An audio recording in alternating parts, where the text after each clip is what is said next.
এক বছরে বুয়ারিশ শহীদদের পরিচয় শনাক্তে কোনো উদ্যোগ নেওয়া হয়নি, এমনকি কবরগুলো সংরক্ষণের কোনো পদক্ষেপও নেওয়া হয়নি বলে অভিযোগ জানিয়েছেন বৈষম্য বিরোধী ছাত্র আন্দোলনের কেন্দ্রীয় কমিটির নেতারা।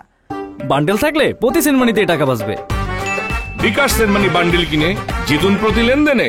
সকালে রাজধানীর রায়েরবাজার বুদ্ধিজীবী কবরস্থানে শহীদের কবর জিয়ারতের পর এসব কথা বলেন নেতারা। সভাপতি রিফাত রশিদ বলেন, পাকিস্তানি হানাদার বাহিনী যেভাবে গণকবর তৈরি করেছিল, ফ্যাসিস্ট হাসিনাও সেভাবে গণকবর তৈরি করেছে। পুলিশ আবার হাসিনার আমলের মতো ফ্যাসিস্ট হয়ে উঠেছে অভিযোগ করে তিনি বলেন, গণহত্যায় জড়িতদের বিচার প্রক্রিয়ায় গতি দেখলে কচ্ছপও লজ্জা পায়। আওয়ামী লীগ বাংলাদেশের জন্য কালসাপ বলেও মন্তব্য করেন এই নেতা। এ সময় আগামী 3 দিন সারা দেশের সকল শহীদদের কবর জিয়ারত ও আহতদের খোঁজ খবর নেওয়ার কর্মসূচি ঘোষণা করেন। এছাড়া জুলাই শহীদ জেনেভা ক্যাম্পের বাসিন্দা রনির জুলাই যোদ্ধার স্বীকৃতি দাবি করেন। পরশুদিন আমরা 3 দিন সারা দেশের যত শহীদদের কবর আছে সবগুলো শহীদদের কবর জিয়ারত করব এবং শহীদ পরিবারে যাব, তাদের খোঁজ খবর নিব।